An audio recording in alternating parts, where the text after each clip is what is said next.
उद्धव जी ने कहा कि ये बताओ, उसे तत्व से जाना जाता है, पढ़ लिख कर ज्ञान से जाना जाता है, तुम उसे जानती हो? तुम तो अनपढ़ हो। तब गोपियां बोली, उद्धव, शबरी पढ़ी लिखी थी कि अनपढ़ थी? कब शबरी काशी को धाई, कब पढ़े आई गीता, साचे मन के मीता, रघुवर साचे मन के मीता। वो शबरी अनपढ़ थी, झाड़ू लगाने वाली, लेकिन वो शबरी के द्वार पर राम उसका घर द्वार पूछते पूछते गए, भैया हमारी शबरी मैया कहाँ रहती है? लोग बताए कि वो कुटिया, बड़े बड़े साधु संत ज्ञानी महात्माओं के कुटिया पर राम ना गए, पर शबरी माता की कुटिया पर गए। शबरी ने प्रेम से जीत लिया है राम को। ऐसे ही उद्धव, तुम्हारे ज्ञान के कारण कृष्ण ने तुम्हें हमारे पास भेजा। जरा सोचो ना उद्धव, तुम ज्ञानी हो तो तुम कृष्ण को याद करते हो, हम प्रेमी हैं तो कृष्ण हमें याद कर रहे हैं। उन्होंने हमारे पास भेजा है आपको। जाओ, मेरी गोपियों से मिलकर आओ, संदेशा देकर आओ। अब आप ही बताओ ना उद्धव जी, भक्त भगवान को याद करता है, लेकिन यहां तो कृष्ण हम अनपढ़ गोपियों को याद कर रहे हैं। क्यों उद्धव जी, क्यों? क्योंकि वो जानते हैं कि मैं प्रेम चाहता हूं। भगवान किसको ग्रहण करते हैं? राम ही केवल प्रेम प्यारा। उद्धव जी, ये मैया प्रेम करती है, इसलिए याद रखना, देवकी तो कृष्ण की मां है, यशोदा ने तो जन्म भी नहीं दिया। लेकिन इतिहास के पन्ने उठाना उद्धव जी, इतिहास में देवकी मां को इतना आदर ना मिलेगा जितना सम्मान आदर मां यशोदा को मिलेगा। क्यों? क्योंकि यशोदा प्रेम करती है कन्हैया से। तो उद्धव जी ने कहा कि क्या देवकी मां प्रेम नहीं करती? गोपियों ने कहा ना, देवकी मां को पता लगा कि कृष्ण भगवान है। आपको पता लग जाए कि आपका बेटा भगवान है तो आप अपने बेटे से भी ना लाभ लेना शुरू कर देंगे। ऐसे ही देवकी मां ने किया।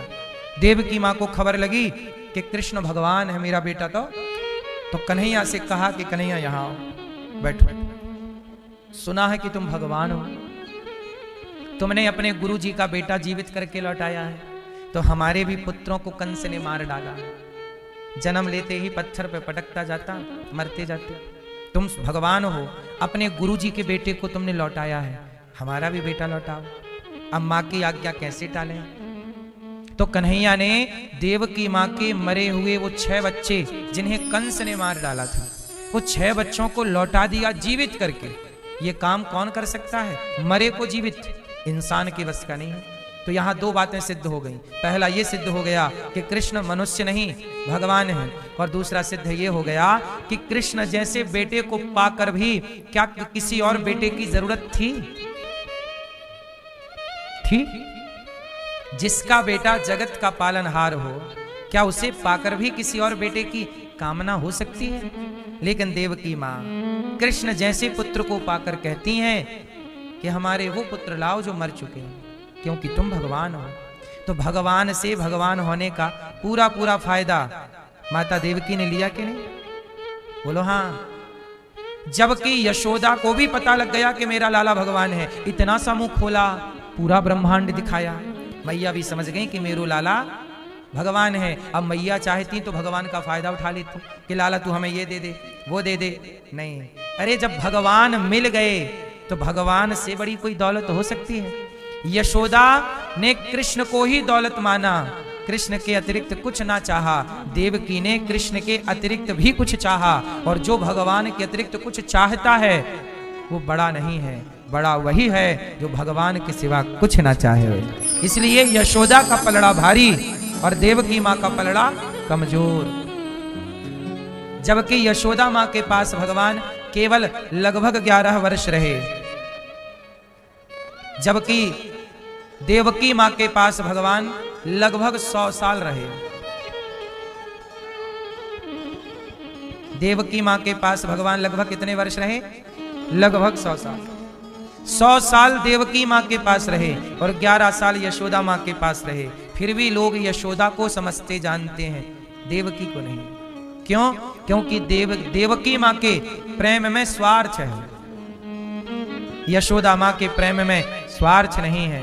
इसलिए आपसे कहता हूं कि प्रेम बिल्कुल शुद्ध होना चाहिए। इसलिए वृंदावन का प्रेम जग जाहिर है, यहाँ की गोपियों का प्रेम जग जाहिर है। उद्धव आए, बड़े ज्ञानी बनकर आए, पर यहाँ के प्रेम में ऐसे डूब गए, गोपियों ने समझाया कि देखो हमारे प्रेम को उद्धव जी आप ना समझ पाओगे, क्योंकि हमारा प्रेम ऐसा है जो सबके समझ के परे है। गोपियों ने कहा हम ब्रज की भोली गवारनिया, अपने को गवारनिया कह रही हैं, ब्रह्म ज्ञान की उलझन क्या जाने, मेरे और मोहन की बातें एक मैं जानू या ये प्रेम है। प्रेम ऐसा होता है कि या मैं जानू या भगवान, तीसरा कैसे जाने। अच्छा देखो, हनुमान जी जब लंका गए तो सीता मैया रो रही थी। हनुमान जी बोले माँ मत रोइए, मैं आ गया। हनुमान जी से सीता मैया बोली कि देखो हनुमान, मैं राम को इतना प्रेम करती हूँ, मैं राम के लिए इतना रोती हूँ, क्या राम भी मेरे से इतना ही प्रेम करते होंगे? तुम तो राम के साथ रहे हो हनुमान, बताओ राम हमसे प्रेम करते हैं कि नहीं? तब हनुमान जी क्या बोले जानते हैं? माता तुमते प्रेम राम के दूना, आपसे ज्यादा प्रेम राम करते हैं आपसे। अब यहां एक प्रश्न खड़ा हुआ कि हनुमान जी को कैसे पता पति पत्नी में प्रेम है? राम पति है, सीता जी पत्नी है, भाई पति पत्नी में कितना प्रेम है ये दूसरे को कैसे पता? हनुमान जी तो दावे से कह रहे हैं कि तुमते प्रेम राम के दूना, आपसे डबल प्रेम राम जी करते हैं। आपका 1% है, राम का 2% है। अब सवाल ये खड़ा हुआ, हनुमान जी ये कौन होते हैं कहने वाले के पति पत्नी में? सीता मैया ने बोला क्यों बेटा हनुमान, क्यों ऐसा बोल रहे हो? तब हनुमान जी ने कहा माँ मैंने आपको भी राम की याद में रोते देखा है, और आपके लिए राम जी को भी रोते देखा है, लेकिन राम आपके लिए पागल है, आप पागल नहीं हैं। आपके प्रेम में पागलपन नहीं है, राम के प्रेम में पागलपन है। कौन सा पागलपन है? सुनो, हनुमान जी बोले जब मैं अंगूठी गिराया तो वो अंगूठी आपने देखी, उसमें राम लिखा था, लेकिन आपने क्या सोचा कि ये रावण की माया हो सकती है। आप जान गई कि वो अंगूठी वही राम जी वाली है, फिर आपको संदेह क्यों हुआ? मतलब आपकी समझ है, वो प्रेम का पागलपन नहीं है कि अरे राम की है तो मान लिया कि नहीं जी तो राम की है। आपने चकित होकर चितव मुंदरी पहचानी, यहां वहां देखा कि रावण की माया तो नहीं है। लेकिन जब आपके रावण ने अपहरण किया तो आपने अपने आभूषण कुछ गिराए थे, वो सुग्रीव के पास थे। जब राम सुग्रीव से मिले तो मांगा राम तुरंत कपि दीन्हा, तुरंत सुग्रीव ने कहा कि यहां से कोई महिला रोती चिल्लाती गई थी, कुछ आभूषण गिराए, हमारे पास है। राम जी ने कहा दिखाओ, और जैसे सीता मैया के आभूषण राम जी को मिले, बिना देर लगाए सीता जी के आभूषणों को हृदय से लगाकर राम जी रोने लगे। पायल थी पांव की, और भी आभूषण थे, रो रहे हैं। तो सीता जी के आभूषणों में राम को संदेह नहीं है, लेकिन राम के आभूषणों में सीता जी को संदेह है। तो तुमते प्रेम राम के दूना, आप में उन्हें तनिक भी संदेह नहीं है, आप में उन्हें तनिक भी संदेह नहीं है, आपको थोड़ा सा संदेह है। इसलिए प्रेम बड़ा गहरा है। गोपियां भगवान से कितना प्रेम करती हैं कि उनके अतिरिक्त कृष्ण के सिवा कुछ भी नजर नहीं आता। गोपियों ने उद्धव जी से कहा अच्छा उद्धव ये बताओ तुम्हारे हिसाब से भगवान कहाँ है? उद्धव जी बोले मेरे हिसाब से तो भगवान कण कण में है। तो गोपियों ने धूल उठा ली अपने पांव की, ब्रज की धूल उठाई और धूल उठा के वो पूछा उद्धव बताओ कण कण में भगवान है, आप कह रहे हो बताओ। कहाँ है भगवान, दिखाओ मुझे दर्शन कराओ, दिखाओ। अब उद्धव जी असमर्थ हो गए। कण कण में भगवान है ये कह देना बहुत सही बात है, लेकिन उस कण कण में ईश्वर का दर्शन करा पाना कठिन है। तब गोपियों ने कहा कि उद्धव जी आप तो लगता है रट्टा मार ज्ञानी हो। कौन से ज्ञानी हो? कौन से? रट्टा मार ज्ञानी, रट्टा मार लिया। जरा सोचिए कि उद्धव जी कह रहे हैं कण कण में भगवान है, उनके लिए क्या रोना? गोपियां बोली कण कण में भगवान है तो ये रहा धूल का कण, बताओ कहां है भगवान, दिखाओ, तुम दिखाओ। उद्धव जी हार गए नहीं। अब गोपियां बोली हम दिखाती हैं। अब गोपियों ने वही पग धूल उद्धव जी के नेत्रों में लगाई, और जब नेत्रों में लगाई तो उद्धव जी को दिव्य चक्षु प्रदान हुए, दिव्य चक्षु प्राप्त हुए। और जब उन दिव्य चक्षुओं से गोपियों का, मैया का और ब्रज का दर्शन किया तो गोपियों के आसपास कोई नजर ना आया। हर सखी के इस तरफ उस तरफ कृष्ण ही कृष्ण नजर आ रहे हैं उद्धव जी को। अब उद्धव जी समझ गए कि भैया जब कृष्ण आपके बगल में हैं तो आप रो क्यों रही थी?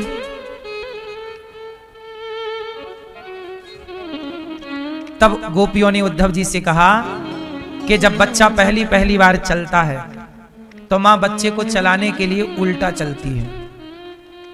पहली पहली बार जब बच्चा चलता है तो मां पकड़ती है बच्चे का हाथ दोनों, और बच्चा आता है आगे की तरफ और मां चलती है पीछे की तरफ, और पीछे की तरफ जाती है पर मां का मुंह बच्चे की तरफ होता है, मतलब आगे होता है, उल्टी चलती है। बोलो हाँ, चलती है कि नहीं? जैसे मां बच्चे के आगे उल्टी चल रही है। अब कोई सवाल करे कि माता क्या तेरे से सीधा चलना नहीं आता? तो मां कहेगी आता है। तो सीधी क्यों नहीं चलती? बोले सीधा मैं नहीं चलती, मैं उल्टी इसलिए चल रही हूं कि मेरा बच्चा सीधा चलना सीख जाए। तो गोपियां उल्टा आज लीला कर रही हैं ताकि उद्धव जैसे ज्ञानी सीधा चलना सीख जाए। हम सबको मैसेज जो देना था, प्रेम का पाठ जो पढ़ाना था, ये प्रेम का पाठ पढ़ाया गोपियों ने उद्धव जी। वरना राधा रानी से, गोपियों से कृष्ण कोई अलग थोड़ी है। आप कहते हैं कि अलग है, आप कहते हैं रो रही हैं। अरे प्रेम में रोना भी अच्छा होता है। भगवान सामने होते हैं बिहारी जी, और बिहारी जी के सामने खड़े होके भक्त रोते हैं, प्रभु के लिए रोते हैं। उनके रोने का एक मजा है, सुख है, आनंद है। उस आनंद की कोई बराबरी करेगा? भगवान की याद में रोने का जो सुख है, आनंद है, उस आनंद की कोई बराबरी नहीं है इस धरती पर। लेकिन अब ये आनंद भी सबको नसीब कहां है। ऐसा नहीं है कि आप लोग रोते नहीं हैं, ऐसा नहीं है कि आपको रोना नहीं आता। कोई रोता है जगत के लिए, कोई रोता है जगन्नाथ के लिए। दोनों रोते हैं। आप ही बताइएगा किसका रोना सार्थक है? कोई कहते हैं ना, किसी के कान में हीरा, किसी के कान में हीरा, किसी की नाक में हीरा। क्या कहें हम आपसे, हमारे तो श्याम हैं हीरा। कोई कान के हीरे के लिए रो रहा है कि हमें भी हीरे का झुमका दिलाओ। कोई नाक में हीरा चाहता है तो कोई श्याम को हीरा समझता है। सबके अपने अपने भाव हैं। इसलिए कहता हूं, भगवान की सबसे श्रेष्ठ भक्ति यदि कोई है तो भगवान के चरणों में प्रेम है, और प्रेम का कोई प्रमाण है तो नेत्रों से बहता हुआ जल है। बस यही है प्रेम। भगवान की याद में अब कोई आपसे पूछ ले कि प्रेम क्या है, किसे कहते हैं प्रेम, तो प्रेम की बात कहना बड़ा कठिन है। प्रेम की व्याख्या आप कर नहीं सकते। बड़े ज्ञानी से प्रेम की व्याख्या करा लो, किसे कहते हैं प्रेम, तो सच बताएं, प्रेम की व्याख्या है शब्दों से परे है प्रेम। कुछ चीजें ना मैया शब्दों से परे होती हैं। जैसे भगवान शब्दों से परे हैं, शब्दों से परे, अतर्क, राम अतर्क है। शब्दों से कोई शब्द नहीं है जो शब्द राम को, भगवान को बांध सके। 52 अक्षर, 26 अक्षर में इतनी ताकत नहीं कि वो भगवान को परिभाषित कर सके। जितना कहा गया है वह तो नेति नेति है, कुछ कुछ है। सब कुछ नहीं। ईश्वर शब्दों से परे है।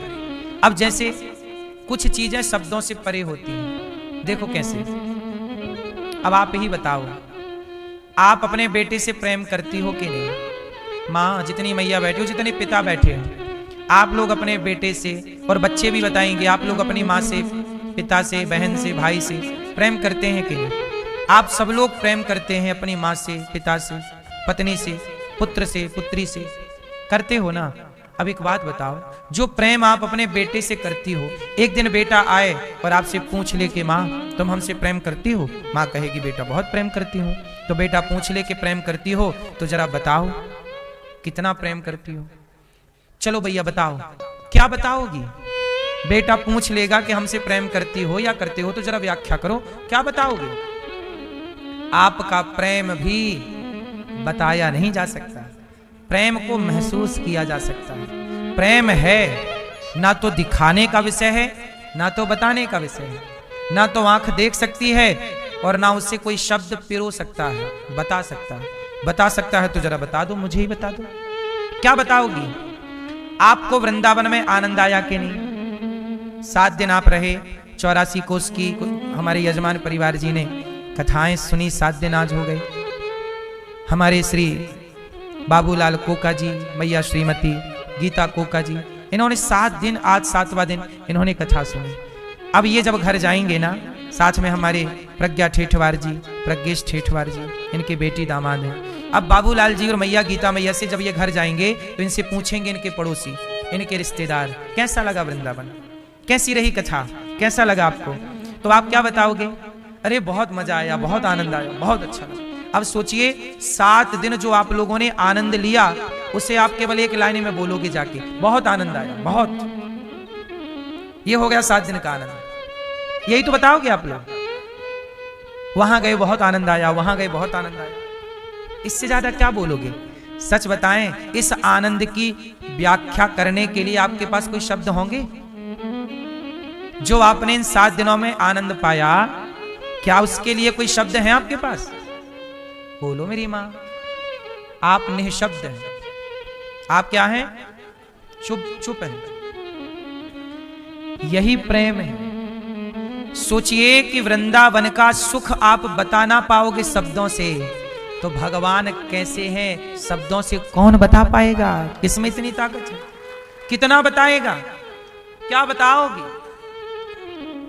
इसलिए ईश्वर शब्दों से परे है, और वही हाल प्रेम का। प्रेम भी शब्दों से परे है। प्रेम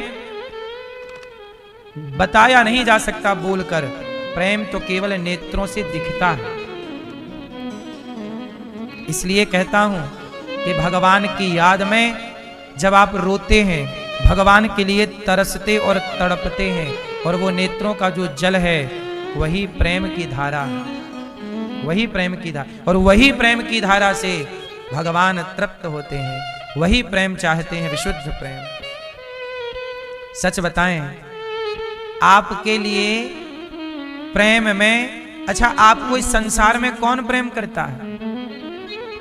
जब आप मरोगे तब लोग आपके लिए आंसू बहाते हैं। दुनिया का प्रेम आपके लिए तब दिखता है जब आप नहीं होते, और जब आप होते हैं तो जो आपके मर जाने पर रोते हैं, वो आपके जीते जी आपके पीठ पीछे आपकी बुराई करते हैं। जब हमें प्रेम की जरूरत होती है तब हमें कोई प्रेम नहीं करता, और जब हम मरे पड़े होते हैं तब दुनिया रोती है। अब हमारे को प्रेम की कहाँ जरूरत है? हम तो मर गए, अब तुम रो रहे हो, अब आंसू बहा रहे हो, अब कौन देखेगा? इसलिए मर जाने के बाद प्रेम ना दिखाइए। यदि प्रेम है तो जीते जी इंसानियत का परिचय दीजिए, और जीते जी इंसान से, अपनी माँ से, अपने पिता से, अपने परिवार में बहुत प्रेम से रहिएगा। क्योंकि वही लोग जिनकी आप बुराई कर रहे हैं, लड़ रहे हैं, उन्हीं के ना रहने पर आप केवल रोएंगे, केवल रोएंगे, रो के भी क्या पाएंगे? इसलिए रोना है तो जगत के लिए क्यों रोते हो? ठीक है, थोड़ा सा रो लिया जगत के लिए, ये भगवान के लिए थोड़ा सा मेरी माँ समय निकाला करो, भगवान से इतना प्रेम करो, इतना प्रेम करो। अच्छा एक बात बताओ, आपका बेटा परदेश चला जाए, बेटे को कांटा लग जाए, बेटे को कष्ट हो जाए, तो आपको आंसू आ जाते हैं कि नहीं? रो पड़ते हो कि नहीं? बच्चों के प्रेम में माँ बाप रो पड़ते हैं।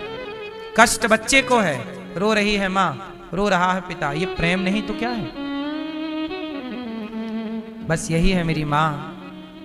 जगत से प्रेम करते हो, रोते हो, ठीक है, पर अपने आप से एक सवाल करना कि जगत से प्रेम करके भी क्या पाओगे? इसलिए कहता हूं कि अब प्रेम की धारा मोड़ दो। जगत से प्रेम है, अब धारा मोड़कर जगन्नाथ से प्रेम करो। भगवत प्रेम होगा तो जीवन सफल हो जाएगा।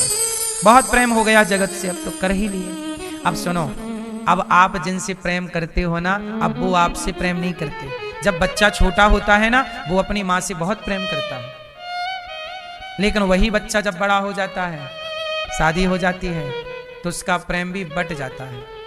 अब थोड़ा माँ से कम हो गया है। और ये देखो, बिल्कुल सत्य है, आप लोग इसे स्वीकार करो या ना करो, विवाह के बाद वो अपनी पत्नी और अपने बच्चे के प्रेम में, हाँ वो जिम्मेदारी माँ की भी निभा रहा है, यदि अच्छा संस्कारी है तो निभा रहा है, पिता की भी सेवा कर रहा है, माँ की भी, लेकिन अब उसका प्रेम बट गया। और बट जाना प्रकृति का स्वभाव भी है, इसी से सृष्टि भी चलती है। बोलो हाँ।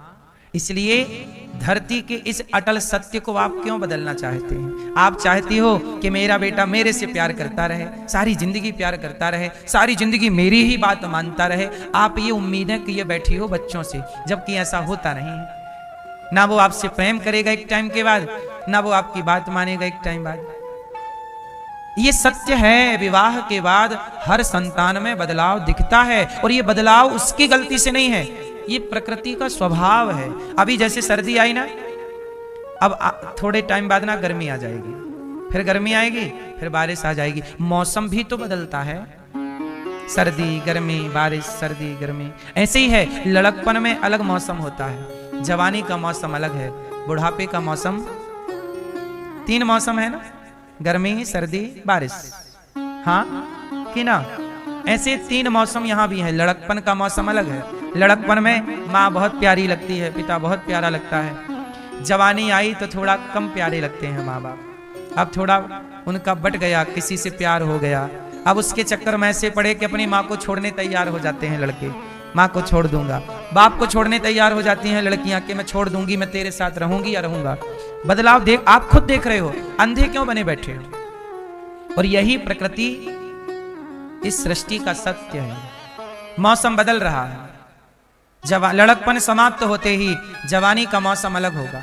और आप क्या उम्मीद लगाई बैठी हो? नहीं मेरा बेटा वैसा ही रहे जैसे लड़कपन में था। नहीं, यहां गलती आपकी है, जो इतनी उम्मीदें हैं आपकी। बेटे को पढ़ाओ, संस्कार दो, उस पर ध्यान रखो, लेकिन उससे उम्मीदें ना करो। लोग क्या कहते हैं? मेरा बेटा बुढ़ापे में सहारा बनेगा। ये भी उम्मीद आपकी गलत है। क्यों कहते हो कि मेरा बेटा बुढ़ापे में सहारा बनेगा? जितना भरोसा बेटे पर है, इतना भरोसा भगवान पे क्यों नहीं है कि भगवान मेरा सहारा है? पढ़ाओ लिखाओ, बिल्कुल पास रहो, सब ठीक है, पर क्यों किसी के आश्रित क्यों होना? यदि आश्रित होना ही है तो बेटे के क्यों, भगवान के क्यों नहीं? बोलो हाँ। आप लोग खुद गलती करते हो, गलती करते हो, बाद में रोते रोते मर जाते हो, 84 चक्कर में पड़े रहते हो। मोक्ष का साधन पाए थे मानव शरीर, उसका कोई सदुपयोग कर ना पाए, और यही चक्रव्यूह में उलझ के मर गए। क्या पाए? इसलिए प्रेम करिए भगवान। भगवान कहते हैं कि आप मेरा दिन भर नाम जपो। भगवान का दिन भर नाम जपना भी जरूरी नहीं है। जरूरी नहीं है कि आप रोज मंदिर जाएं, ना मंदिर जाने की रोज जरूरत है, ना दिन भर नाम जपने की जरूरत है। तो क्या करें? बोले भगवान से प्रेम करो। अब ये बताओ, क्या आप अपने बेटे का दिन भर नाम जपती हो? बेटा बेटा बेटा बेटा बेटा बेटा बेटा बेटा बेटा बेटा बेटा नहीं जपती हो। बेटे का दिन भर नाम नहीं जपती हो, फिर भी तो आप बेटे से प्रेम करती हो। जब बिना नाम जपे बेटे से प्रेम हो सकता है, तो भगवान का नाम ना जपो तो भी भगवान से प्रेम कर लेने में बुराई क्या है? नाम जप रहे हैं और फिर भी प्रेम नहीं है। प्रेम उतना ही भगवान से करो जितना पुत्र से है, जगत से है। बोलो हाँ। बेटे का नाम नहीं जपते फिर भी बेटे से प्रेम है। अच्छा, बेटे की पूजा नहीं करते आप, फिर भी बेटे का स्मरण है। आप पूजा करते हो बेटे की? आरती उतारना, फूल चढ़ाना नहीं करते कुछ भी, लेकिन दिन भर वही वही दिखता है। बेटा परदेश चला जाए तो माँ बाप को उसी की यादें रहती हैं। बेटा क्या किया होगा, खाया होगा कि नहीं, नहाया होगा कि नहीं। और बेटा छोड़ के चला जाए, भगवान ना करे किसी का, तो बेटा जिस चला गया जिस माँ का, वो माँ तो पागलों की तरह दिन रात बेटे के लिए तड़पती रहती। बेटा चला गया महाराज, बेटा चला गया। जितनी तड़प, जितने आंसू बेटे के लिए बहे हैं, इतनी तड़प, इतने आंसू भगवान के लिए होते, सच कहता हूं आपका लोक परलोक दोनों सार्थक हो जाता, सवर जाता। लेकिन गजब की माया है ईश्वर की। बेटा याद है पर बेटा देने वाले को भुला दिया, है ना।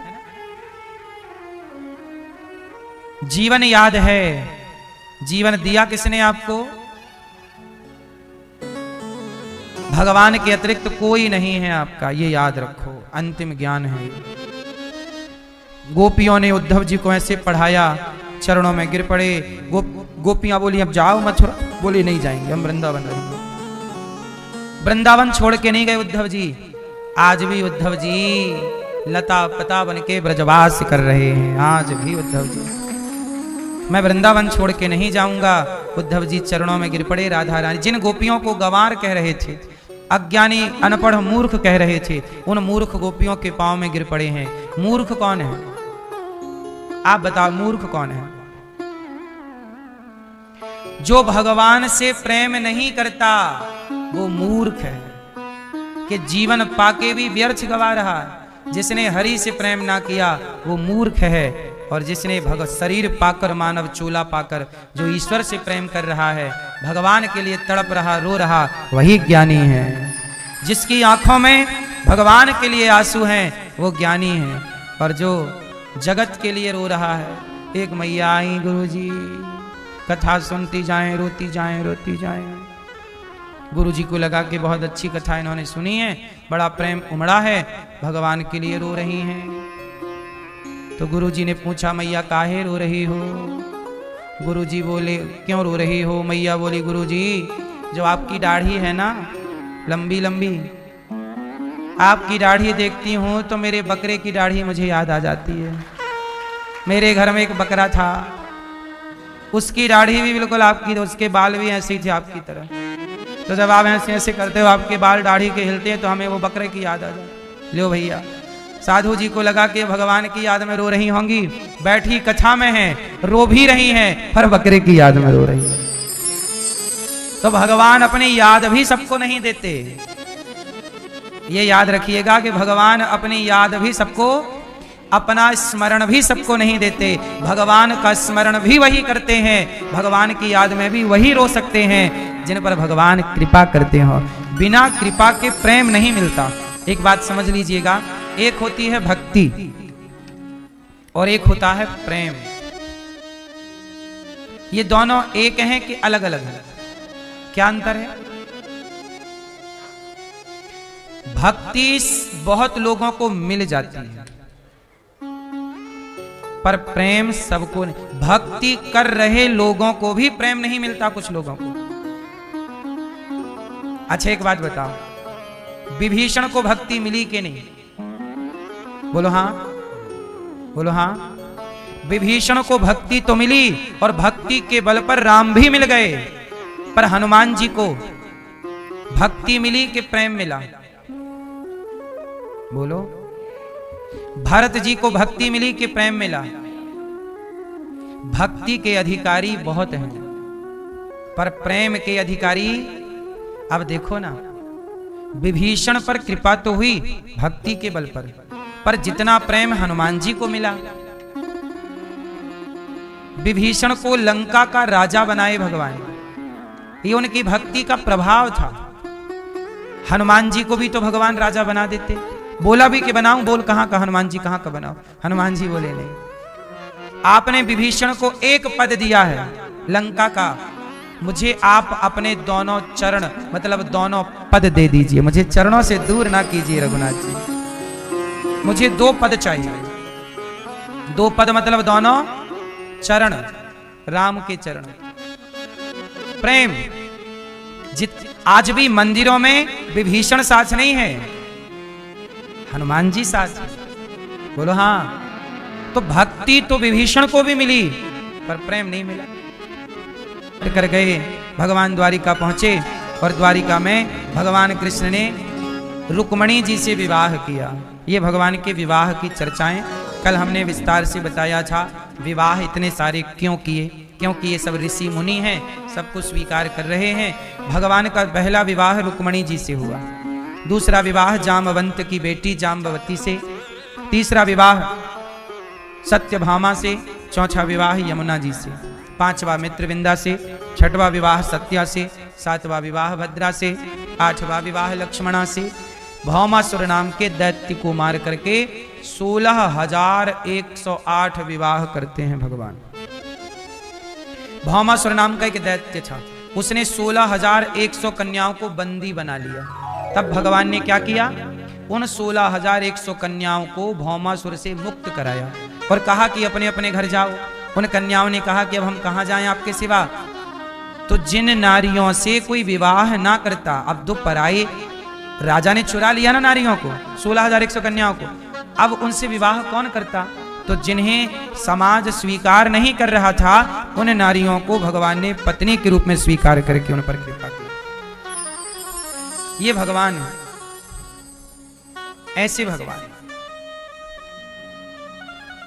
16,108 पत्नियां हैं और हर रानी से एक बेटी और 10-10 बेटे हैं। और जितनी पत्नियां हैं सबके संग अलग अलग रहते हैं भगवान।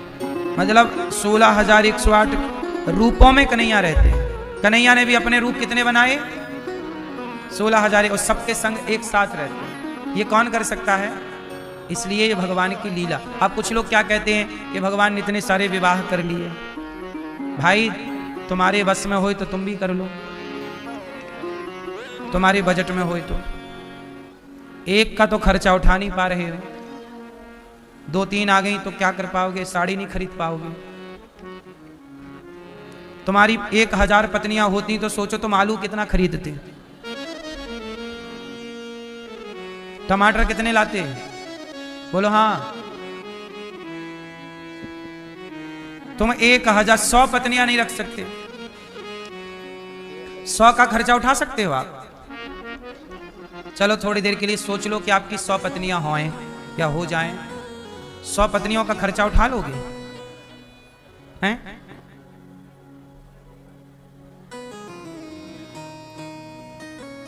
100 पत्नियों को कैसे आप 100 साड़ी दिलवाओगे? सोचो कि एक साड़ी यदि 1,000 की भी हुई तो आप कितना कमाओगे? और 100 पत्नियों में 100वें नंबर की पत्नी को कब टाइम दोगे आप? वो लड़ मर जाएंगी कि हमारे पास तो आती ही नहीं।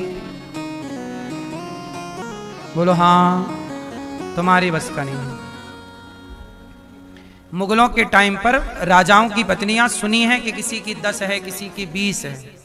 ठीक है, राजा महाराजाओं की 10-20 पत्नियां बहुत लोगों ने सुनी होंगी, तो 10-20 ही सुनी होंगी। दशरथ जी की 700 पत्नियां हैं, 3 तो मुख्य हैं, कौशल्या जी, सुमित्रा जी, कैकेयी जी। वाल्मीकि रामायण के अनुसार 700 पत्नियां हैं लगभग। उस जमाने में होती थी राजाओं की बहुत सारी, पर 700 ही थी। और यहां कितनी है? 16,108। रावण की भी बहुत पत्नियां थी। मुख्य पत्नी मंदोदरी थी, पर रावण की पत्नियां बहुत थी। 1 लाख तो उसके बेटा ही है, तो एक मंदोदरी से थोड़ी सारे हो जाएंगे। बहुत सारी पत्नियां, परंतु 16,108 पत्नियां केवल भगवान कृष्ण की। इन पत्नियों से यह सिद्ध होता है कि इतनी पत्नियां कोई इंसान की नहीं हो सकती, भगवान ही सबके पति हैं। इसलिए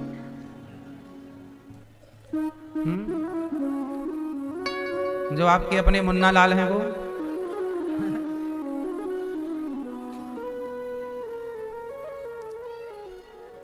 क्यों मैया? पति आपके कौन?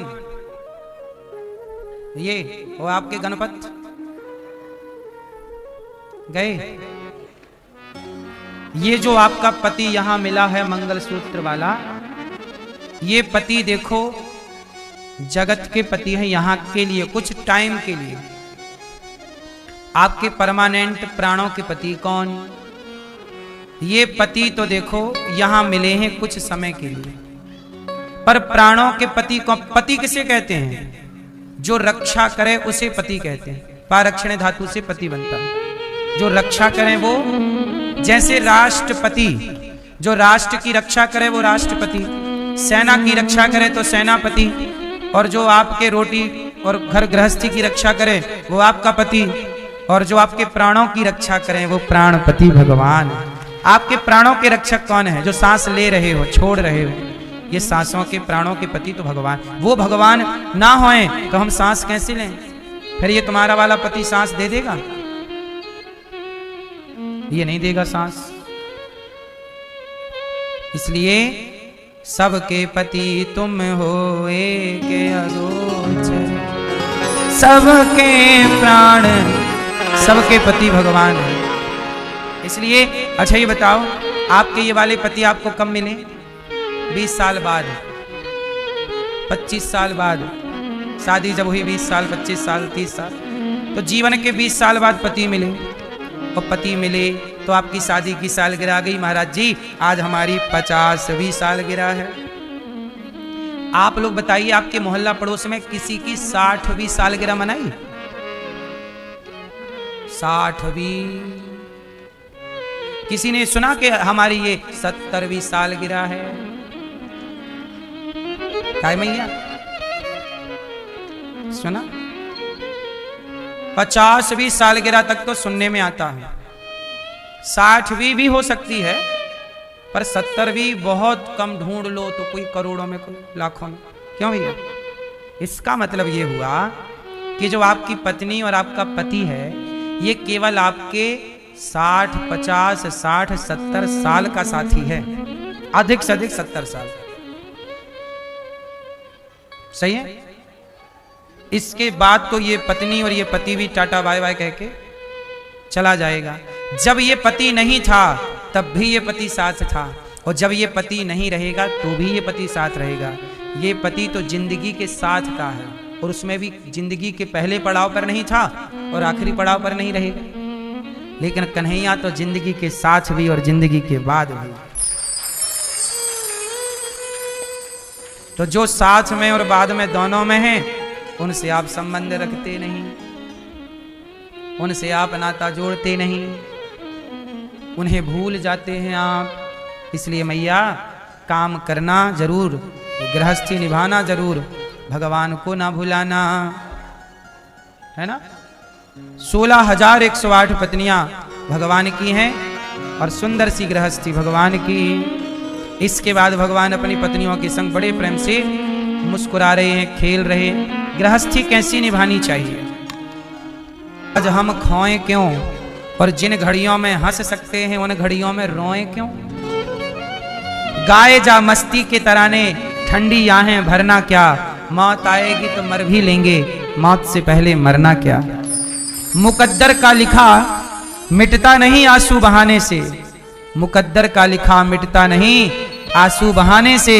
जो होनी है वो होके रहेगी किसी भी बहाने से। इसलिए जो होना है वो होगा, जो नहीं होना वो नहीं होगा, और जो हो रहा है नहीं हो रहा वो सब इनकी मर्जी से। हम क्यों परेशान हैं? आपकी मर्जी कहीं नहीं चलती। क्यों मैया? लोग क्या कहते हैं, हमारी सास हमारी पसंद की नहीं है, हमारी सासों से पूछो, बोले हमारी बहू अच्छी नहीं है। भगवान इनसे पूछते कि चलो मैया बताओ कैसी बहू लाऊं तुम्हारे लिए, तो मैया ना जाने क्या क्या लिखवा देती भगवान, ऐसी ऐसी ऐसी। और बहुओं से पूछते कैसी सास चाहिए, तो बहुएं तो लिखवाती गूंगी हो और कुछ होए ना हो, बोले ना बस। बहुएं यही बोलती भगवान ऐसा करो कि आप सास सब ठीक है, इसे बोलने मत दो ज्यादा, है ना। पति कैसा चाहिए यदि भगवान देते कि चलो पति की पसंद बताओ कैसा चाहिए, तो सोचो भगवान को अलग से मशीन रखनी पड़ती, क्योंकि जो तुम्हारी रिक्वायर है उस हिसाब से उनके सॉफ्टवेयर में है ही नहीं, सिस्टम में ही नहीं है। आज की कामनाएं इतनी है, कोई कह रहा काला चाहिए, कोई कह रहा गोरा चाहिए, कोई कह रहा लंबा चाहिए, कोई ठिकना चाहिए। और सबसे बड़ी बात, भगवान से एक बात महिलाएं बोलती कि ऐसा पति दो भगवान जो हमारी बात माने। पत्नियों की एक ही समस्या, हमारा पति हमारी बात नहीं मानता। और पतियों से कहो कि तुम्हें कैसी पत्नी चाहिए, तो पुरुष लोग बता दे भगवान ऐसी होए कि बस हमारी बात माने, हम कहें यहां बैठो तो बैठ जाए। पत्नियां कहती हैं हमारी नहीं मानते, पति कहते हैं हमारी नहीं मानते, भगवान जाने कौन किसकी नहीं मानता।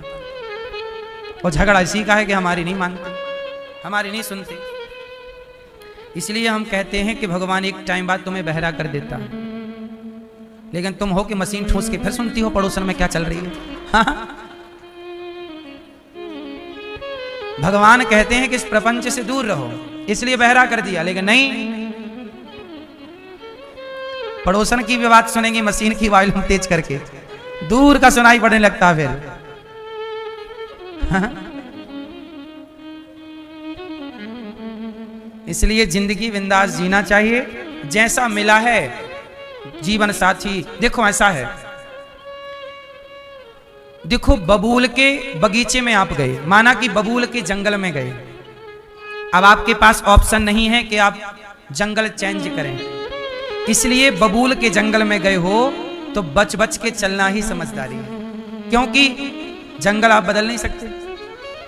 पत्नी जैसी है, पति जैसा है, सास ससुर बेटा बेटी, देवर देवरानी जेठानी जैसी जो है वो वैसा ही रहेगा, आप बदल नहीं सकते।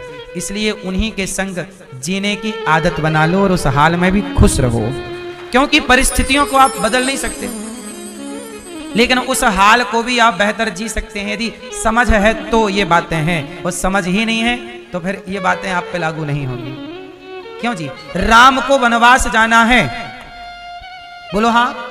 अब राम जी बदल नहीं सकते वनवास, अब उस वनवास में 14 साल गुजारने हैं, अब रोके गुजारो या हंस के गुजारो, मर्जी राम की है। तो राम ने कहा जब गुजारने ही हैं तो रोक के क्यों गुजारे, हंस के गुजारे। राम जी 14 साल ऐसे गुजारे कि उनके वो 14 साल ही आज तक याद है, 15वां साल राम का किसी को याद नहीं। जबकि राम धरती पे 11,000 वर्षों तक रहे, पर वो 11,000 की हिस्ट्री कोई नहीं जानता, क्या हुआ कोई नहीं जानता, वो 14 साल सब जानते। 14 साल में जो जो घटनाएं घटी, जन्म से लेके 14 साल वो राम राजा बन गए। राजा बनने के बाद की केवल सीता मैया के वनवास की बातें ही जानते हैं अधिकतर लोग, बाकी 13,000 भागवत जी के अनुसार 13 और वाल्मीकि रामायण के अनुसार 11,000 साल तक राम जी राज्य किए। अब कहां 11,000 साल और कहां 14 साल, कौन से लम्हे जानते हैं राम के? केवट से मिलना, सबरी से मिलना, रावण को मारना, हनुमान जी से मिलना, ये सारी कथाएं उन 14 साल के अंदर की कथाएं हैं। बोलो हाँ। तो राम को वनवास जाना ही है तो रोक के क्यों जाएं? आपको पति मिला है, अब रोक के क्या करोगी मैया? हंस के गुजारो अपना वक्त। पत्नी मिली है, अब जैसी मिली है, रोक के क्या पाओगे? अब जैसी मिली है गुजारो। क्यों मैया? अब किसी को ब्रांडेड मिल गई पत्नी, किसी को चाइना मॉडल मिल गई, किसी को पति ब्रांडेड मिला तो किसी को चाइना मॉडल मिला लोकल। अब जैसा है भैया, अपने अपने बजट से मिलता है सब। भैया आपकी बहू कैसी है, ब्रांडेड है कैसी है, चाइना मॉडल? भैया आपकी बहू कैसी है, ब्रांडेड है नहीं है, चाइना मॉडल है?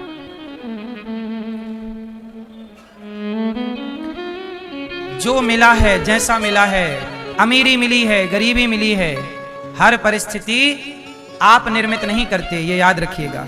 हर परिस्थिति को निर्मित करने वाला कोई और है। इसलिए हर परिस्थिति में आप क्या कर सकते हैं, उन परिस्थितियों को मैनेज करिए, हैप्पी रहिए, ये आपके हाथ में है। परिस्थितियां आप बदल लोगे, ये आपके हाथ में नहीं है। क्या नहीं? मौसम सर्दी का है, आप मौसम नहीं बदल सकते, लेकिन अपने कमरे में हीटर जला के अपना कमरा गर्म कर सकते हैं। मौसम आप नहीं बदल सकते, सिस्टम को बदलने की ताकत नहीं है आपकी। जो परिस्थितियां निर्मित हैं वो तो हैं, लेकिन उन परिस्थितियों से आप अपने को बचा सकते हैं। आपके बचने की संभावना है, अपना बचाव करिए ना। आप बचेंगे तो दूसरा भी बचेगा। जिंदगी है, आप हंसना सीख लीजिए, औरों को हंसना सिखाइए, वरना रो तो सब रहे ही है। सब एक ही संसार में है, सब एक ही माया के जाल में बंधे। जिस माया के जाल में आप बंधे हैं, उसी माया के जाल में मैं बंधा हूं। जो हवा आपको मिल रही है वही हवा मुझे मिल रही है। जिस गेहूं की रोटी आप खा रहे हैं वही गेहूं मेरे लिए भी है। यूरिया डीएपी वाला आपके पास है तो यूरिया डीएपी वाला मेरे पास। हमारा और आपका कुछ भी अलग अलग नहीं है। लेकिन इन्हीं परिस्थितियों में कोई रो रहा है और कोई जेल में दो लोग होते हैं, कैदी और जेलर। जेलर भी जेल के अंदर है, पर कैदी भी जेल के अंदर है। कैदी बंधन में है जेल के अंदर, और जेलर बंधन से मुक्त है जेल के। वो है दोनों जेल में, पर कैदी बंधन में है और जेलर जेल में रहकर भी मुक्त है। ऐसे संसार का जेल है। कोई यहाँ के कैदी बन के बन जाता है संसार की माया में, और कोई उस ज्ञान को भगवान से प्रेम करके इस जेल में रह के भी जेलर जैसा मुक्त रहता है जगत से। तो यही जीवन का रहस्य है, मुक्ति। हमने एक दिन कहा था कि मरने के बाद तो मुक्ति मिल ही जाएगी। जो जीते जी मुक्ति पा लिया वही मुक्त है मरने के बाद। जीते जी मुक्ति ना पाए, मैंने एक दिन उदाहरण भी दिया था कि जैसे कमल का पुष्प कमल में रहता है पर कमल के पानी से मुक्त है। पानी में कमल है पर पानी की एक भी बूंद कमल को प्रभावित नहीं करती। डालते हो पानी गिर जाता है। कमल का फूल पानी में रहकर पानी से मुक्त है। ऐसे जगत में रह के जगत के हर बंधन से आपको मुक्त होना है। यही मुक्ति है। यहां मुक्त हो गए तो वहां मुक्ति में कोई अड़चन नहीं है। इसलिए परिस्थितियां जैसी हैं हैप्पी रहो। बोलो हाँ। अब सुनो, भगवान ने इतने सारे लीलाएं की। रुक्मणी जी से पुत्र हुए प्रद्युम्न, उनके पुत्र भय प्रद्युम्न जी का विवाह समरस कुमार के रति से उन्होंने विवाह किया। अनिरुद्ध पुत्र हुए प्रद्युम्न के। अनिरुद्ध कौन है? भगवान के नाती। नाती बेटे के बेटे को आप लोग क्या बोलते हो? पोता। पोता नाती बेटी का छोरा होता। तो भगवान के पोता है। भगवान के पोता कौन? अनिरुद्ध। इसलिए भगवान हमें बहुत प्रेम करते हैं, क्योंकि ये हमारे दादाजी हैं ना। ये हमारे कौन हैं? दादाजी हैं। इसलिए ये बहुत प्रेम करते हैं ठाकुर जी। हम इसलिए देखो, हमारा जन्म कहाँ हुआ, लेकिन बिहारी जी ने अपने धाम में बुला लिया, यहीं रहो। तो दादाजी को पोता बड़ा पसंद है, नहीं है? दादाजी पोते से बड़ा प्यार करते हैं। ऐसे ही हमारे श्याम सुंदर हमसे बड़ा प्यार करते हैं। अनिरुद्ध भगवान के पोते का नाम है। प्रद्युम्नाय अनिरुद्धाय नमः संकर्षणाय च। 4 शक्ति हैं भगवान की, कृष्ण, बलराम, प्रद्युम्न, अनिरुद्ध। जब भी भगवान आते हैं 4 शक्तियों के संग आते हैं। त्रेता में आए राम, लक्ष्मण, भरत, शत्रुघ्न, ये त्रेता। द्वापर में आए कृष्ण, बलराम, प्रद्युम्न, अनिरुद्ध। 4 शक्तियां यहां। तो ये 4 हैं शक्तियां। भगवान का विवाह हुआ, फिर भगवान के पुत्र का, अब अनिरुद्ध का विवाह। अनिरुद्ध का विवाह उषा के संग हुआ। चित्रलेखा ने मदद की, बाणासुर पे भगवान ने कृपा की। अब अनिरुद्ध का भी विवाह हो गया। भगवान को 6 महीने बाद पता लगा। नारद जी ने बताया कि अनिरुद्ध कहाँ है। बोले खेल रहे होंगे कहीं। इतने पोता पोती हैं, इतने बच्चे हैं, कोई कहाँ खेल। अब सोचो, हर रानी के 10-10 बच्चे हैं, और उन बच्चों के भी फिर बच्चे हैं। अब इतने बच्चे भगवान को याद ही नहीं रहता होगा कौन सा वाला कहाँ है। अनिरुद्ध तो गायब हैं, उषा के पास है। नारद जी ने कहा कि प्रभु अनिरुद्ध कहाँ है? बोले खेल रहा होगा कहीं, ढूंढ लो। नहीं, उसे बंदी बना लिया बाणासुर। भगवान ने सेना तैयार की और बाणासुर को मारा। अनिरुद्ध उषा का विवाह कराया। चलो भैया चलो। अब 6 महीने बाद लौटे हैं द्वारिका। 6 महीने कहाँ थे भगवान को पता ही नहीं। नारद जी ने बताए। और सब समर्थ थे, कोई कमजोर नहीं था। अनिरुद्ध जी कमजोर नहीं थे, वो भी भगवान के तुल्य ही हैं। कृष्ण, बलराम, प्रद्युम्न, अनिरुद्ध, ये चारों शक्तियां एक हैं। चारों शक्ति एक ही है। भगवान ने राजा नृग पर कृपा की। एक नृग नाम के अच्छा, भगवान ने एक दिन अपने पुत्रों को समझाया, सुनो तुम ब्राह्मणों का अपमान मत करना, साधु संत ब्राह्मण का अपमान ना करना। देखो भगवान कैसे हैं, भगवान समझा रहे हैं सब बच्चों को। राजा नृग पर कृपा की। राजा नृग ने गौदान किया था, जिसके कारण भगवान प्राप्त हुए। लेकिन एक छोटा सा अपराध बन गया, एक ब्राह्मण के तिरस्कार का अपराध था, जिसके कारण गिरगिट बनना पड़ा। आज भगवान ने मुक्ति की। तब भगवान ने राजा नृग का नाम लेते हुए कहा कि देखो ये नृग राजा इतने बड़े राजा थे, परंतु इन्होंने एक अपराध कर दिया, एक संत का, एक ब्राह्मण का अपमान कर दिया, जिसके कारण गिरगिट बनना पड़ा। तो भगवान ने अपने सारे पुत्र पौत्रादियों को सबको बिठा के समझाया कि सुनो बेटा, जितने बेटा पोता थे सबको कहा, बेटा किसी भी परिस्थिति में साधु का, ब्राह्मण का अपमान समझा दिया। अब जो समझाए थे भगवान के बच्चों ने वही गलती कर दी। क्या कर दिया? इनके नगर में आए दुर्वासा जी, द्वारिका, कोई उत्सव रहा तो बड़े संतों का जमावड़ा लगा, संत आए तो भगवान के बेटा बहुत थे, पोता बेटा बहुत थे। इनमें से एक थे सांब। भगवान के एक पुत्र का नाम क्या है? सांब। तो सांब बेटा जो है ये भगवान के सबसे सुंदर बेटा है। सांब बहुत सुंदर थे। तो लड़के लड़के बैठे थे भगवान के बच्चे सारे। तो अब देखो बच्चों में भी ना शैतानी दिमाग होते ही है। ये बच्चों ने सोचा कि अपने यहाँ द्वारिका इतने सारे बाबा लोग आए हैं, साधु लोग, पता नहीं असली है कि नकली है। मांगते रहते हैं, घी दे दो, आटा दो। हमारे पिताजी मतलब भगवान कृष्ण को बोल रहे हैं, पिताजी दे रहे हैं, लुटा रहे हैं सब। ये खाए और सोए और इनका क्या काम है? सोचिए, साधु संतों का अपमान केवल आज के लोग कर रहे हैं ऐसा नहीं, भगवान के टाइम पर भगवान के बच्चों ने भी संतों का अपमान किया। तो सांब ने कहा, और भी भगवान के पुत्रों ने कहा, चलो बाबा जी को देखते हैं कि ये असली है कि। कैसे परीक्षा लें? सांब को पहना दी साड़ी, पेट में बांध दिया कपड़ा, पेट कर दिया बड़ा,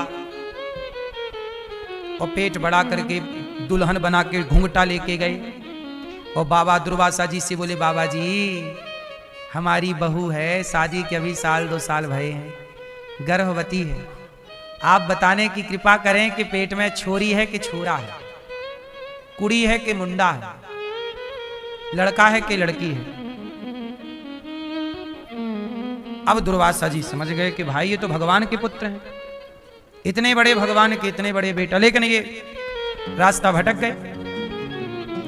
और भगवान की संतान रास्ता भटक जाए दंड देना पड़ेगा। भगवान ने दंड दिया, दुर्वासा जी ने शाप दे दिया, परीक्षा लेते हो, साधु संतों का अपमान करते हो, सम्मान तो किया नहीं, अपमान करने आ गए, परीक्षा लेने आ गए, बेटा है कि बेटी?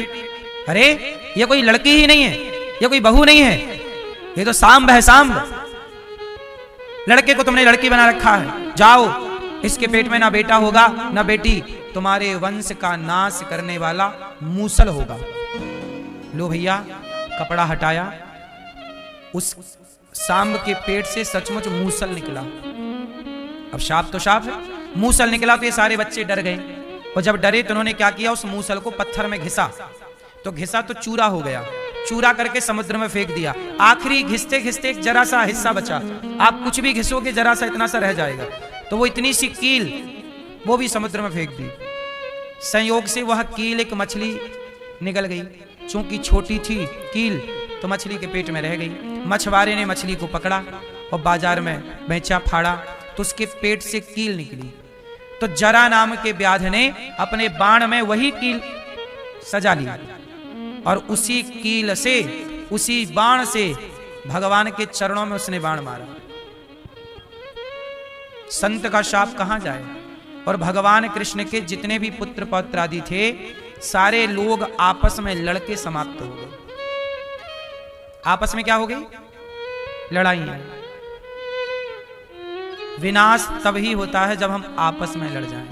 ये कथाएं ये समझा रही हैं कि आपस में लड़के तो भगवान के बच्चों का भी पतन हो गया, तो हम और आप आपस में लड़ेंगे तो हमारे भारत का ना नुकसान हो जाएगा। इसलिए आपस में नहीं लड़ना चाहिए। अब लो भैया, भगवान ने पौंड्रक काशीराज द्विविद का उद्धार किया है। जरासंध के जेल से 20,800 राजाओं को मुक्त किया। सबने कहा कृष्णाय वासुदेवाय हरये परमात्मने प्रणतक्लेशनाशाय गोविंदाय नमो नमः। सबने भगवान की स्तुति की, भगवान ने सबको मुक्त किया। शिशुपाल ने भगवान को गालियां दी, गालियां देने वाले को भी भगवान ने माफ किया। जब उसने अति की तो सिर काट दिया। शाल्व दंत वक्र को भगवान ने मारा है। भगवान के एक परम मित्र हुए हैं सुदामा। भगवान के मित्र हैं सुदामा। कहाँ के मित्र हैं ये? उज्जैन। उज्जैन में मित्रता हुई। रहने वाले पोरबंदर के, पर मित्रता कहाँ हुई? उज्जैन। उज्जैन में सुदामा जी रहते गए पढ़ने के लिए। संयोग से वहीं भगवान कृष्ण गए पढ़ने के लिए, और दोनों की भेंट एक ही गुरुकुल में गुरु सांदीपनी जी के यहाँ हुई। दोनों में अंतर बहुत था। क्या? सुदामा जी गरीब पहले से ही थे, और कन्हैया तो राजा के बेटा है, ठाट बाट है। एक दिन कन्हैया ने सुदामा से कहा, मित्र चलो जंगल चलते हैं गैया चराने। सुदामा बोले कि प्रभु आप हमें मित्र क्यों कह रहे हैं? मित्र तो बराबर के लोगों को बनाया जाता है, हम तो आपकी बराबरी के हैं ही नहीं। सुदामा जी को भगवान ने हृदय से लगाया, कहा सुदामा तुम हमारे सदा मित्र हो, हम मित्रता निभाएंगे, तुम भले हमें अपना मित्र ना मानो। कन्हैया सुदामा बोले, ना प्रभु आपने मुझे मित्र कह दिया, मेरा सम्मान बढ़ गया, मेरी इज्जत बढ़ गई, आपने मुझे स्वीकार कर लिया। लेकिन एक बात बताओ, यदि मैं आपको मित्र बोलूंगा तो आप मित्रता तो निभा लोगे, लेकिन मैं आपको क्या दे सकता हूं? कभी आप मेरे द्वार पे आओगे तो मेरे पास तो चटाई तक नहीं है बिठाने के लिए आपको। आप जिस दिन आओगे पता नहीं उस दिन घर में रोटी रहेगी कि नहीं। तब सुदामा को भगवान ने वचन दिया कि मैं कभी तुम्हारे द्वार पे नहीं आऊंगा, तुम चिंता ना करो। क्योंकि यदि मैं चला जाऊंगा सुदामा के द्वार पे तो सुदामा बेचारा दुखी हो जाएगा, मजबूर हो जाएगा कि मित्र आया है, इसने तो मुझे 56 भोग खिलाया, लेकिन जब ये आया तो मैंने तो देखो। तो कहीं सुदामा अपने मित्र को लेकर प्रसन्नता तो होती इस बात की कि मित्र आया है, लेकिन मैं उसका स्वागत नहीं कर पाया, तो फिर दुख भी तो होता। तो भगवान बोले कि तुम्हें दुख हो ऐसा मैं कभी कोई काम नहीं करूंगा। इसलिए सुदामा सारी जिंदगी गरीब रहे, पर भगवान कृष्ण सुदामा से मिलने ना गए। चाहते तो भगवान ही चले जाते। वो वचन दे चुके थे कि तुम चिंता ना करो, तुम्हें इस मित्रता को मैं कभी मजबूर नहीं होने दूंगा। कभी मेरा मित्र मजबूर ना हो कि यार मेरे घर तो रोटी। अब देखो ना, सच बताएं, आपके घर में सब कुछ हो और मेहमान आए तो अच्छा लगता है, लेकिन आपके घर में खाने को रोटी ना हो और 2 मेहमान आ जाएं, बताओ तो आप सुखी होंगे उन मेहमानों से कि परेशान हो जाएंगे? दुखी होंगे, क्योंकि आप रोटी कहां से लाएंगे उनके लिए? ठंडी में आ गए,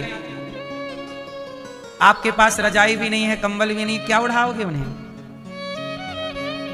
भाई मेहमान आया तो बिस्तर देना पड़ेगा, ओढ़ने को देना पड़ेगा, खाने को देना पड़ेगा। पर सुदामा के तो कपड़े शरीर में पहनने को कपड़े नहीं थे, धोती फटी सी लटी दुपटी।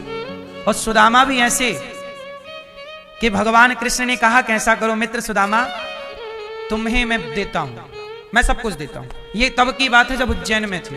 भगवान बोले कि मैं तुम्हें धनवान बनाता हूं। सुदामा बोले ना कन्हैया, अभी तो मुझे जरूरत ही नहीं है। सुदामा को भगवान ने कई बार प्रयास किया देने का, ले लो धन। सुदामा का मन ही नहीं है धन लेने का। क्यों? प्रभु धन दे दोगे तो आपसे दूर हो जाऊंगा, चिंतन ना होगा, धन के घमंड में ही चूर रहूंगा, इसलिए मुझे धन से दूर रखिएगा, अपनी भक्ति दीजिएगा। सुदामा ने गुरुकुल में ही सब कुछ मांग लिया। क्या मांग लिया? अपने चरणों की भक्ति।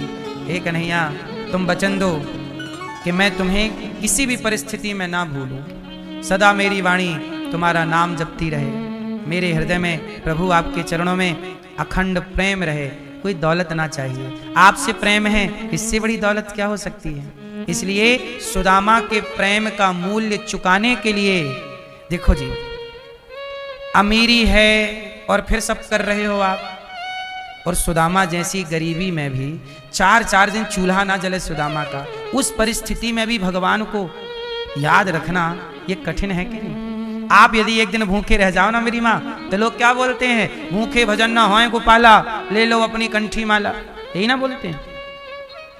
ये बात सुदामा जी नहीं कहते। 4 दिन भूखे हैं तो रहेंगे भूखे, पर उस भूखे में भी प्रभु को ना भूलेंगे, ऐसे सुदामा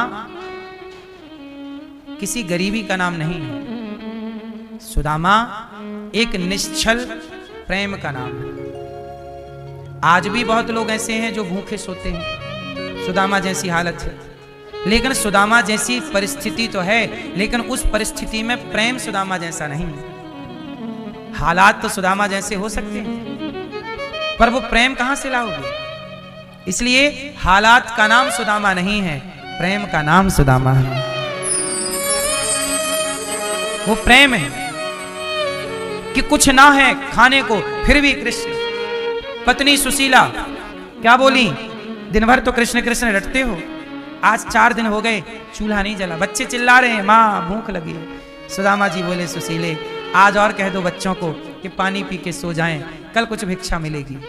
सोचिए जरा, वो कैसी माँ होगी जो बच्चों को पानी पिला पिला के सुला रही है। पानी से पेट भर लो, खाने को नहीं। और सुदामा जी कह रहे हैं कृष्ण कृष्ण। सुशीला मैया बोली, वाह कैसे भक्त हो, तुम्हारे भगवान सुन ही नहीं रहे, तुम इतने बड़े भक्त हो, दिन भर उनका स्मरण, वो तुम्हें रोटी भी नहीं दे रहे। सुदामा बोले, सुशीला मैं भक्ति इसलिए नहीं कर रहा हूं कि वो मुझे पैसा दें। यदि मैं पैसे के लिए भक्ति करूं तो मैं भक्त कहां, मैं तो व्यापारी हो गया कि मैं तुम्हारा माला जप रहा हूं, चलो पैसे लाओ, माल लाओ, माला और माल, मैं जपूं माला तुम दो माल, ये तो व्यापार है। तो मैं कन्हैया से कोई बिजनेस कर रहा हूं क्या। प्रेम है सुशीला, और ये गरीबी ये मेरे भाग्य का फल है। मेरे भाग्य में भूखा रहना लिखा है, मैं कैसे बदल लूं। जो है उसे भोगना पड़ेगा सुशीला। मैं भगवान को क्यों परेशान करूं कि भगवान मेरा भाग्य बदल दो। नहीं, यदि मैं गरीब हूं तो हूं, रोटी नहीं मिल रही है कोई बात नहीं, मैं अपने लिए प्रभु को क्यों परेशान करूं। मेरा भाग्य क्यों बदला जाए। जो मेरे भाग्य में दुख है मैं रो के क्यों काटूं, मैं प्रसन्नता से काट लूं। भूखे तो रहना ही है, तो भूख में फिर रोएं क्यों, उसमें भी प्रसन्न रहे। वाह प्रभु ये आपकी लीला है। देखो जरा, ऐसी संतुष्टि, ये सुशीला और सुदामा की बातें हैं दोनों के बीच की। ऐसी परिस्थितियों में भी इतना पॉजिटिव कौन रह सकता है भाई। यही भक्ति है मेरी माँ। विषम परिस्थितियों में भी ऐसी पॉजिटिविटी रहे, सकारात्मकता रहे, इसी का नाम भक्ति है। वरना लोग विचलित हो जाते हैं। एक चौपाई सुनी होगी ना, धीरज, बोलो धीरज, धर्म, मित्र और नारी, आपतकाल परखिए चारी। 4 लोगों को आपतकाल परखा जाता है, 4 लोगों को विपत्ति में परखा जाता है कि ये सही है कि कौन कौन।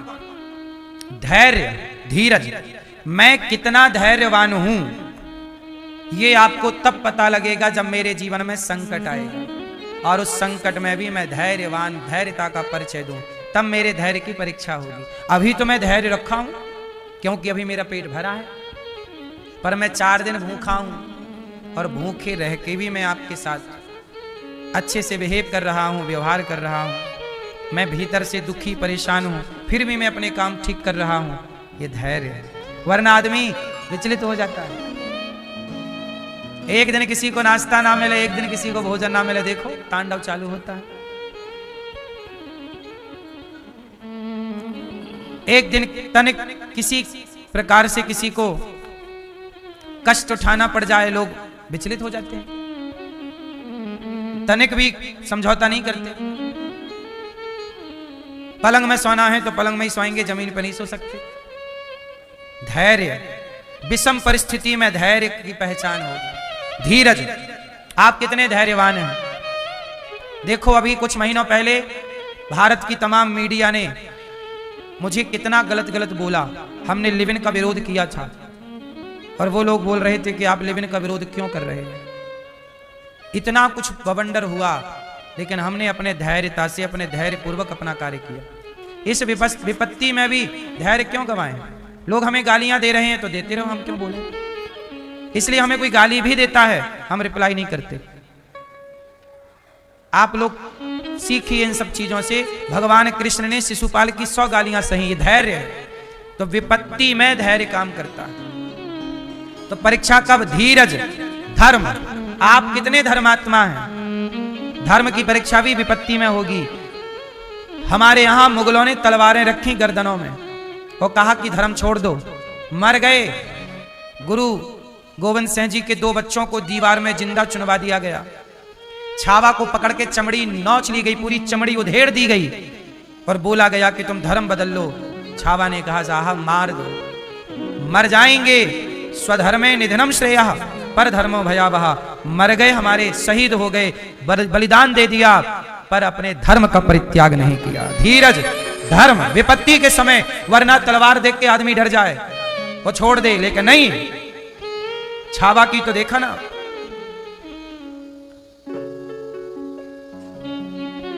पूरी चमड़ी नोच ली, ये नाखून निकाल लिए थे,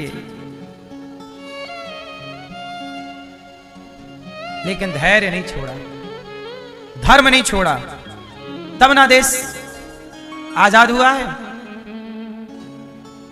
इसलिए मेरी मां, आजकल तो 1000 रुपया लेके कुछ लोग अपना धर्म बदल लेते हैं, अन्य जगह चले जाते हैं। 100, 200, 500, 1000, 5000 में धर्म छोड़ दिया। जो मर गए और धर्म नहीं छोड़ा, एक उनको देख लो। और आज का आदमी 1000, 2000 में ही धर्म छोड़ देता। धीरज, धर्म, धर्म की परिभाषा, धर्म कब समझ में आएगा, विपत्ति। धीरज, धर्म, मित्र। मेरा मित्र मित्र है कि धोखेबाज है, कब पता लगेगा, जब मेरे पर मुसीबत आएगी। और मेरा मुसीबत में मेरा साथ यदि मेरे मित्र ने दिया तो वो असली है, और मुसीबत देख के भाग गया तब तो वो नकली था। इसलिए मुसीबतें भी जरूरी हैं। पता लग जाता है कि अपना कौन है और अपना कौन कचरा छट जाता है। वरना कल तक जो तुम्हारे मुंह पे कहते थे तुम्हारे लिए जिएंगे, तुम्हारे लिए जान दे देंगे, और अब मुसीबत आई तो फोन नहीं उठा रहे हैं। बोलो हाँ कि ना। तो विपत्ति पे पता चला ना, धीरज, धर्म, मित्र और नारी। नारी सब अच्छा अच्छा चल रहा है घर में, तब नारी खुश है। लेकिन घर में स्थितियां बदल गई। अमीरी थी, अपने आप गरीबी आ गई। उस गरीबी में भी पत्नी पति का साथ दे, वो नारी तो नारी है। वरना नारी कहे कि जी समय आपका बदल गया, हमने तो विवाह किया था कि आप बहुत बड़े आदमी हैं, और आप तो लो सड़क छापने के लिए, आपके पास तो कुछ भी नहीं है, अब हम आपके साथ नहीं रहेंगे। जो धन ना होने पर पत्नी अपने पति का साथ छोड़ देती हैं, ऐसी नारियां समाज में सम्मान नहीं पाती। सीता जी, राम राजा बन रहे हैं तब भी सीता जी राम के साथ हैं, और राम वनवास जा रहे हैं तब भी सीता जी राम के साथ है। ये नारी का धर्म है।